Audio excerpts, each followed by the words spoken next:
My parents treated me as if I were dead, 8 whole years without a single word.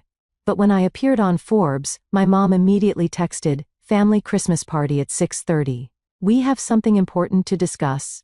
Then I showed up with, "My name is Mackenzie Reed, and for 8 straight years, my parents treated me as if I were dead. No calls, no messages, not a single word."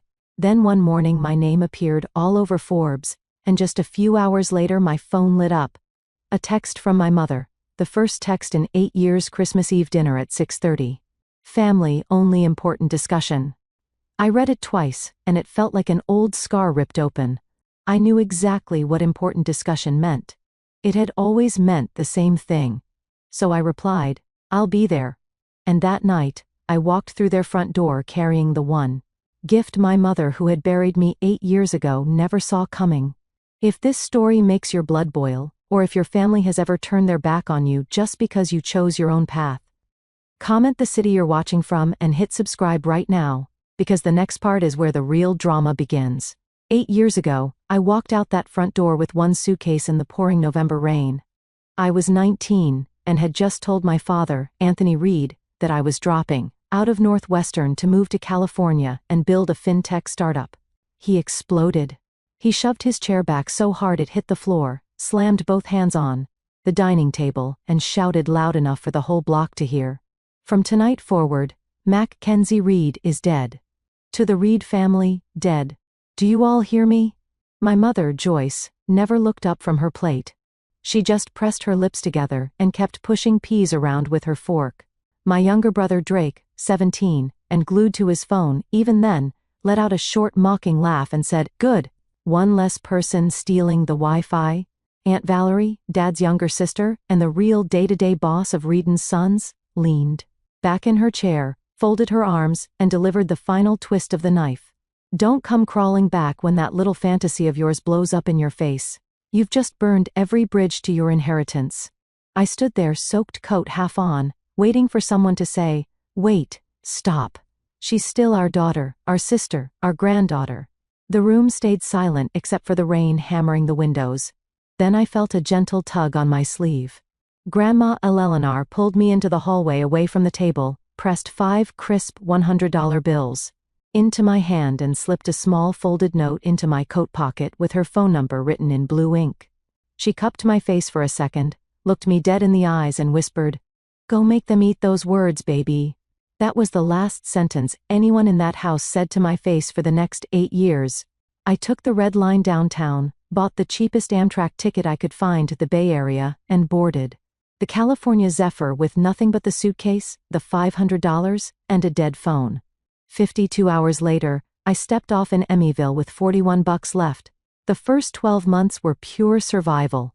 I bounced between friends of friends' couches, slept in laundromats when I wore out my welcome, and worked 3 jobs at once. 500 a.m. to noon, barista, noon to 6 p.m. DoorDash, on a borrowed bicycle, 8 p.m. to 2 a.m., office cleaner in the financial district. Some weeks, dinner was plain instant noodles and tap water 3 times a day. I showered at the 24-hour gym with a 7-day free trial. I kept restarting under different emails.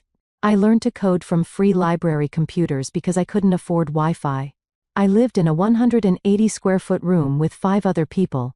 For 14 months, sleeping on a mattress that smelled like old takeout. When the heat went out in January, I slept in every hoodie I owned. There were nights I sat on the fire escape at 3 a.m., staring at the city lights, almost ready to buy a one-way ticket home and beg for forgiveness. Every single time I pulled out Grandma Eleanor's note, read her handwriting again, and went back inside to keep coding.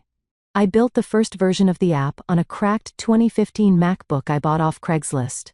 For $200, teaching myself Swift and Python until my eyes crossed. I launched it with 0 marketing budget, and watched the first users trickle in, then hundreds, then thousands. Investors finally started knocking. I still never breathed a word back home. For 8 full years, the only voice from my old life was Grandma Eleanor calling, once a month from a prepaid burner phone she kept hidden in her Bible. She never asked for money, never lectured, never said, "I told you so."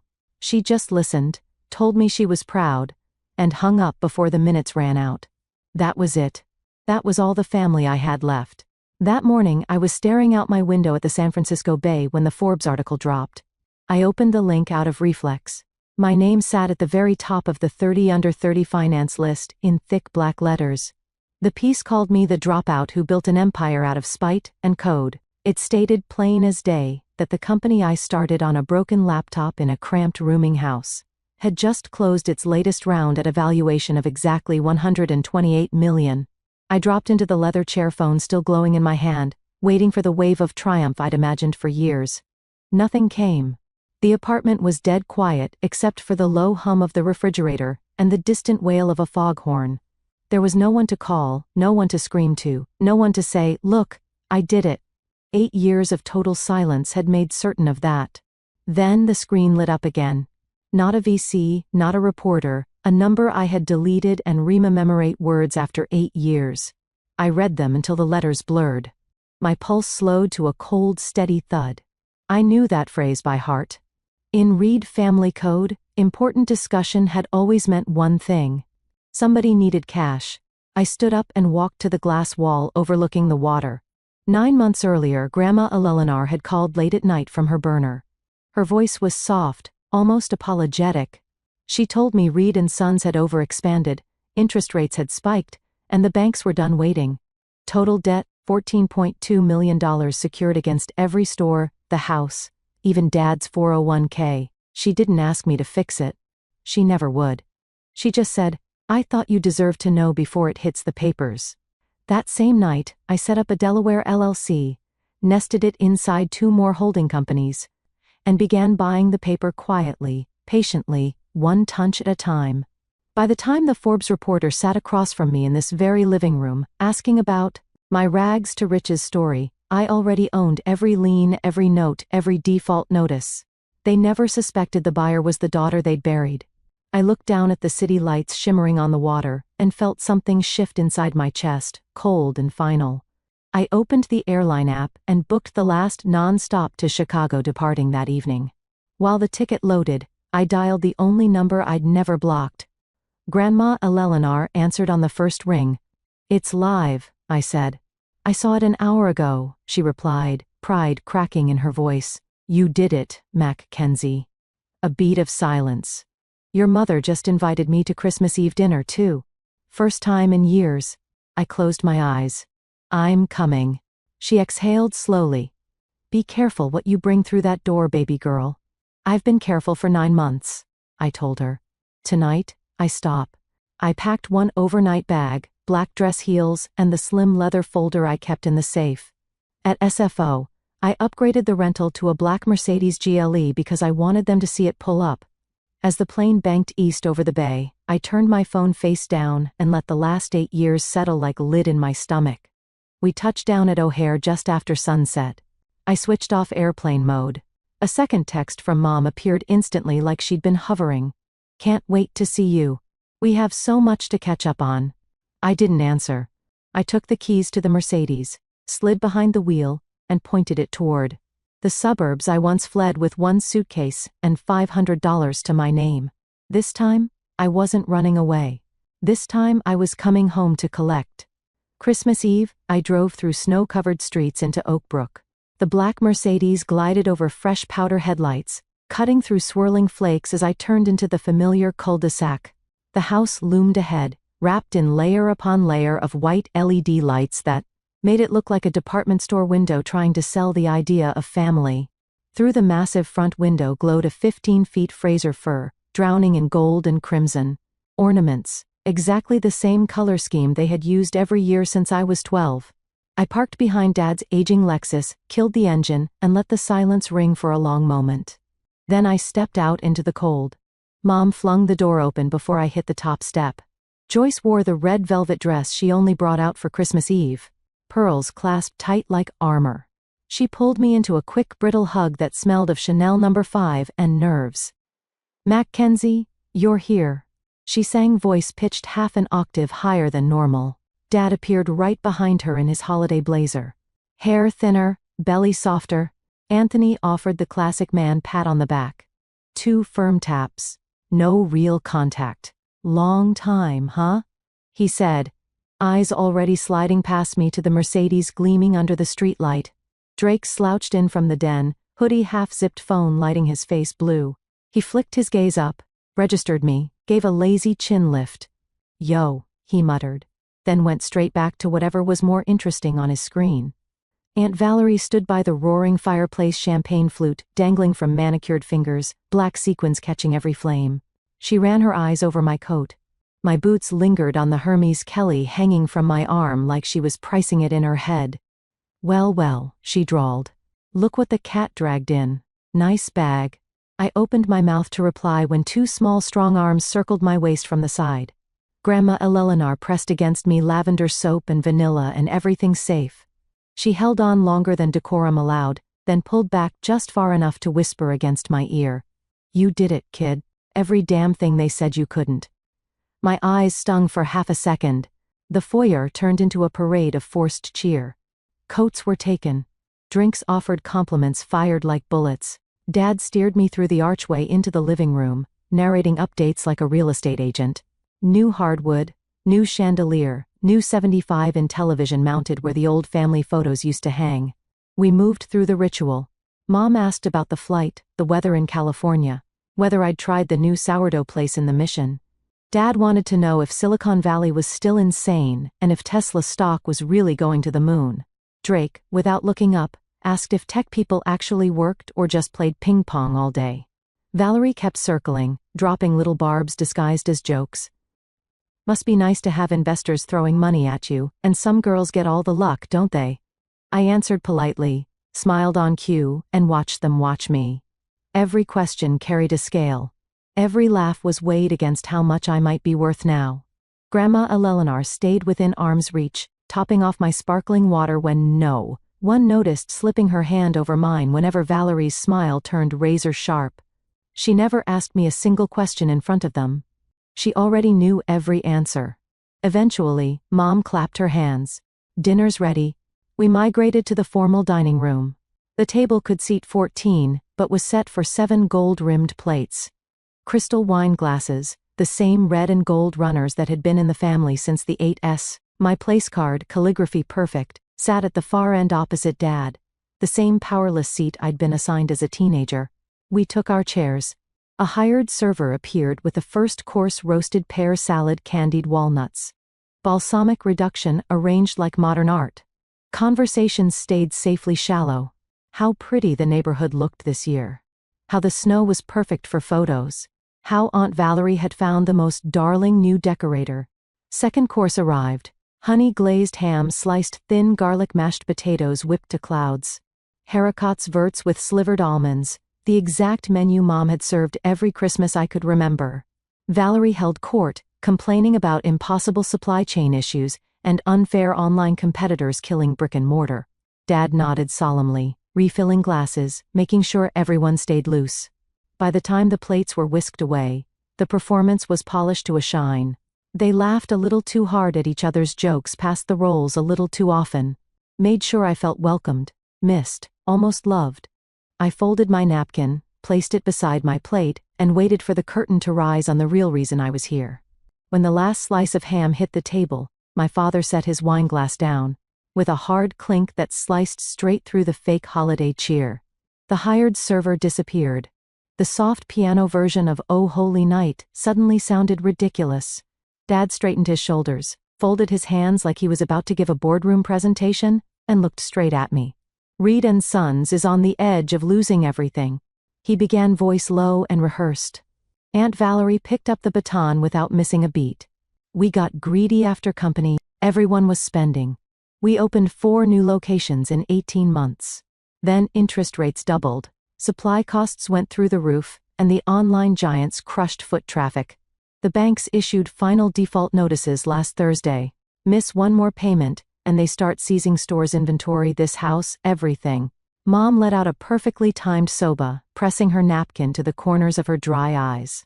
42 years of your grandfather's name, Anthony. 42 years of Reed and Sons on those signs gone in a heartbeat. Drake finally set his phone face down, stretched dramatically, and gave the table his best concerned brother face. "It's actually pretty straightforward. We need $2.8 million to refinance the worst loans and buy 6 months. After that, we restructure and we're golden. No big deal. 4 pairs of eyes swiveled to me in perfect synchronization. Dad leaned forward, voice softening into the tone he used when he wanted a favor from the country club committee. You've done incredibly well, Mackenzie. We are all so proud of you. The word proud hit like acid. This company is still your birthright. Your blood built those stores just as much as anyone's. Valerie jumped in syrupy sweet. We're not asking for charity. You'll get preferred equity, full interest, whatever terms you want. You'd be the hero who saved the family legacy. Mom reached across the table corner, tried to cover my hand with hers. I let her fingers rest there without moving. Please, sweetheart, she whispered, tears now magically appearing. We've missed you terribly. This could heal everything. We could be a real family again. Drake shrugged, already bored. 2.8. 8 isn't even real money to you anymore, right? Just write the check, and we all move on. Grandma Eleanor's hand found mine under the damask tablecloth, her thin fingers wrapped around my fist, warm, steady, unbreakable. She didn't speak. She never had to. I looked slowly around the circle. Dad's calculated calm, Mom's practiced tears, Valerie's predatory smile, Drake's lazy entitlement. 8 years of nothing. 8 years of ignored birthdays, unacknowledged achievements, no visits when I was sick, no congratulations when I closed rounds, no calls when my name trended on TechCrunch. 8 years of being dead to them. And now, the very day Forbes crowned me, I was suddenly sweetheart again. Suddenly, legacy mattered. Suddenly, blood was thick enough to demand millions. Dad tried one last push voice, dropping into the old commanding register that used to make me flinch. We'll put you on the board. Voting shares, full partnership, whatever you need to feel comfortable. Just help us keep the doors open. Valerie nodded eagerly. My attorney can have papers ready by morning. You'd own a real piece of the company, not just some app. Mom squeezed harder nails, digging in just a little. This could fix everything, honey. All the hurt. All of us together again like it should be. I gently slid my hand out from under hers, picked up my water glass, and took a slow, deliberate sip. The entire table held its breath. Grandma Eleanor's grip tightened once a silent green light. I set the glass down with a soft click and finally spoke. 2.88 million, I repeated, letting the number hang in the air. That's what it takes to keep the lights on. Dad's shoulders relaxed a fraction, relief already flickering in his eyes. I allowed myself the smallest, coldest smile. Interesting timing. The room temperature seemed to plummet. Every face froze exactly where it was. I laid my fork down, looked at Grandma once, and pressed a single button on my phone. The front door opened with a violent rush of Arctic wind that made every candle flame bow. Snow exploded into the foyer in a white cloud. Heavy, deliberate footsteps crossed the marble without hesitation. Sawyer Brooks stepped into the dining room carrying a brushed aluminum briefcase still dusted with fresh powder. His charcoal overcoat carried the sharp bite of winter. He walked straight to the table, set the case dead center on the ruined Christmas tablecloth right between the crystal candelabra and the half-eaten ham, and snapped the locks open with 2 crisp metallic clicks. "Good evening," he said, voice cold and perfectly even. "My name is Sawyer Brooks. I am lead counsel to Mackenzie Reed." Dad shot halfway out of his chair. "Who the hell let you in my house?" Sawyer didn't even glance at him. He simply began removing thick document packets, lining them up like weapons on a rack. Months ago he began every dollar of Reed & Sons' outstanding indebtedness. $14,200,000 across 7 separate credit facilities, was purchased and assigned to a Delaware limited liability company. That company is 100% owned and controlled by Mackenzie Reed. He slid the first packet forward. The cover sheet screamed assignment of notes and security interests in bold black type. Valerie lunged and snatched it. "This is impossible. We would have been notified." "You were Sawyer, cut invoice flat." He produced a second packet. Certified mail return receipts to corporate counsel recorded UCCC 3 financing statement amendments. Filed with the Illinois Secretary of State lender consent forms executed March through August. Every single notice acknowledged and filed. He continued, unstoppable. Third packet original promissory notes, each now bearing fresh along that. Read pay to the order of Reed Acquisitions LLC without recourse. Fourth packet recorded mortgages on all 11 retail stores, the distribution warehouse and this private residence. Every deed of trust listing the same new creditor. Fifth packet personal guarantees executed by Anthony Reed, Joyce Reed and Valerie Reed, each now payable exclusively to the Delaware entity. Mom's wine glass slipped from her fingers and shattered against the floor. Red wine bled across the white carpet like a fresh wound. Drake finally looked up, mouth hanging open. You bought our debt." Sawyer turned another page. Miss Reed purchased 100% of it.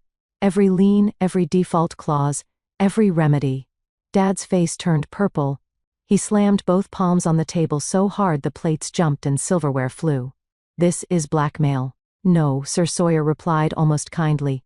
"Blackmail is a crime. This is ownership." He opened the final folder, one single sheet titled, Notice of Default and Acceleration of Indebtedness. As of 6:52 p.m. this evening, Reed & Sons is in material default on all facilities. The entire $14,200,000 is now immediately due and payable. 4 foreclosure sales on all collateral can be scheduled as early as tomorrow morning. Mom's eyes rolled back. She slid sideways out of her chair, completely limp. Drake dropped to his knees and caught her just before her head hit the floor, cradling her while staring at me in horror. Valerie shot to her feet, chair scraping violently. "You planned this?" she screamed, voice cracking into something feral. "You set us up. You evil." Dad was shaking with rage, veins bulging at his temples. "You will not destroy this family. Not tonight. Not ever, Grandma." Eleanor's fingers tightened around mine under the table, warm, steady, unbreakable. Sawyer closed the briefcase with a soft final click and stepped back. The room froze.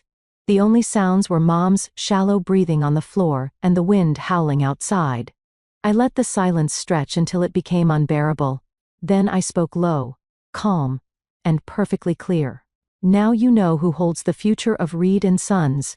My father slammed the table so hard the plates jumped, and the crystal water glasses toppled in a chain reaction. One rolled off the edge and exploded on the hardwood. Mom was still half slumped on the floor, Drake cradling her shoulders, Valerie screaming something about lawsuits and police. The chandelier above us trembled like it might come down. I waited until the noise crested and shattered into ragged breathing. Then I reached inside my coat, pulled out one final slim black leather folder and placed it, dead center on the ruined Christmas tablecloth right on top of Sawyer's closed aluminum case. Sawyer stepped forward, flipped it open for them, and stepped back. Inside lay a single cashier's check for $350,000 United States dollars drawn on my personal operating account at First Republic Bank, and beneath it, a 15-page agreement titled Full and Final Release of All Claims, Interests, and Inheritance Rights in Reed & Sons, its subsidiaries' assets, and any family trust. I spoke for only the second time that night, voice perfectly level. "That check is yours the instant the last signature is witnessed and notarized. In exchange, Anthony Joyce, Valerie, and Drake Reed permanently and irrevocably release every present and future claim to Reed & Sons, its real estate inventory, trademarks, bank accounts, and any trust or estate that might ever exist. You walk away tonight with $350,000, enough for a modest condominium, 2 used cars, and a quiet life somewhere far from Oakbrook. You refuse, and the foreclosure sales begin at 9 tomorrow morning. Everything goes to the highest bidder. Your decision." The room went so quiet I could hear the snow hitting the windows. Grandma Eleanor let go of my hand, reached across the table, picked up the heavy blank pen, turned straight to the witness signature page and wrote, "Eleanor Margaret Reed," in her beautiful old-fashioned cursive. Then she capped the pen, set it down, and gave the table the calmest, most radiant smile I had ever seen on her face. That smile destroyed them. Valerie grabbed the pen next. Her manicured hand shook so violently the ink bled into tiny spikes. She scrolled Valeran Reed like she was stabbing the paper, then hurled the pen across the table so hard it bounced off Dad's plate. "I hope every dollar burns you." Drake took it after her. Tears of pure rage streamed down his cheeks. He signed Drake Anthony Reed in angry slashes, muttering unbelievable and psycho under his breath. the entire time. Mom had been helped back into her chair by Drake. She was ghost-pale mascara running in black rivers. She stared at the cashier's check as if it might disappear, then at me, then at the signature line. Her hand shook like a leaf in wind. Joyce Marie Reed appeared in the same looping cursive she once used on my elementary school permission slips. When she finished, she let the pen roll away and buried her face in her trembling hands. Dad remained standing, looming over the document, like he could intimidate it into vanishing. His chest rose and fell in furious bursts. The grandfather clock in the hall began to chime 9:30. He stared at the signature block for a full minute, pride and terror at war across every line of his face. Finally, he snatched the pen. The first stroke ripped the paper. He pressed harder, slower, until Anthony James Reed was carved into the page in thick, dark lines. The same hand that once signed my college rejection letters, telling me to get serious. He dropped the pen like it was on fire. Sawyer moved immediately. He verified every signature initial, each page in red. Applied his Illinois notary seal, an embossed stamp to the final execution page. Then slid the original executed set into a fresh manila envelope and placed bound certified copies in front of Dad.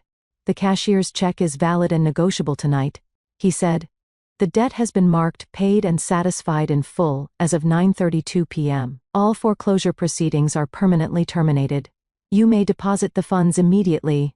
He closed everything, tucked the envelope under his arm, and stepped aside.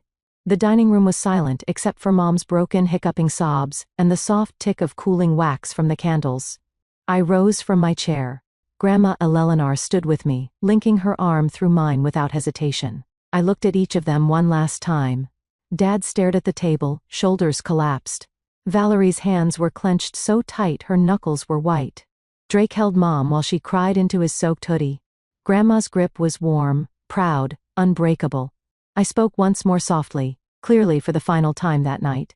"Merry Christmas." Then I turned and walked out of the dining room. Grandma Eleanor at my side. Sawyer 2 steps behind, carrying the only thing left of the empire they once swore I would never touch, my name on every line that mattered. I helped Grandma into the Mercedes while snow kept falling. Sawyer closed her door, gently circled to the driver's seat, and pulled away from the house without looking back. The Christmas lights blurred into streaks of red and gold through the rear window. Grandma Eleanor rested her head against the heated leather seat and let out a long, quiet breath. "You okay?" I asked. She reached over and patted my hand. "Better than I've been in 40 years, baby." We drove in silence to the small 2-bedroom condo I had bought her 6 months earlier in downtown Hinsdale. She had refused anything larger. "I've got too many memories in big houses," she'd said. "I want peace now." That night, she fell asleep in her recliner before the fireplace wrapped in the cashmere blanket I gave her. I kissed her forehead and left Sawyer waiting downstairs. 6 months later, he'd passed like a slow exhale. The Oakbrook mansion sold at auction for $4.9 million, barely enough to cover the remaining liens after I released the primary mortgage. Dad moved into a 1-bedroom rental in Wetton. Mom filed for divorce 31 days later. The papers cited irreconcilable differences. She took half the cashier's check and disappeared to a condo in Naples, Florida. No forwarding address. Aunt Valerie's real estate license was suspended after 3 ethics complaints from former vendors. Last I heard, she was selling handbags at a department store in Schaumburg, working commission only. Drake lasted 3 weeks at a car dealership before he was fired for showing up late. Now he drives for Uber Eats in the same black hoodie he wore that Christmas Eve, the one still faintly stained with Mom's mascara. Reed & Sons became Reed Financial Collective under my full ownership. I kept 3 flagship stores, rebranded the rest, and turned the company profitable again within 9 months. The employees who stayed got raises and equity. The ones who had mocked me years ago found new jobs quickly. Grandma Eleanor never asked for a penny. She spent her days reading gardening on her tiny balcony and calling me every Sunday at exactly 4. Some Sundays she told stories about Grandpa starting the first store with a $5,000 loan in 1981. Some Sundays she just listened to me talk about work and said, "I'm proud of you, Mackenzie." Every single day. The next Christmas Eve arrived soft and quiet. Snow fell again, but this time it felt gentle. I drove to her condo with a small Fraser fur in the trunk, and 2 mugs of homemade cocoa spiked with peppermint schnapps. She greeted me at the door in red plaid pajamas and the fuzzy socks I bought her the year before. We decorated the little tree with only 12 ornaments, 1 for each year I had been gone, and 1 extra for the year I came back. No hired caterers, no string quartet, just the crackle of the fireplace and Bing Crosby singing low from an old record player. She handed me a small wrapped box at midnight. Inside was the original note she had slipped into my coat pocket 8 years earlier. The one with her phone number in blue ink, now laminated and framed. "Real family," she said, "tapping the glass stays when you have nothing left to give." I felt my eyes burn for the first time in years. We sat on the floor in front of the firebacks against the couch legs stretched out like we were 20 and 70 again. The tree lights blinked red, green, gold. Outside, the world was white and silent. I raised my mug to the only person who never declared me dead. She clinked at hers against mine. To the granddaughter who proved every single one of them wrong. We drank. The cocoa was sweet and warm. The fire popped. The snow kept falling. And for the first time in my entire life, Christmas felt exactly like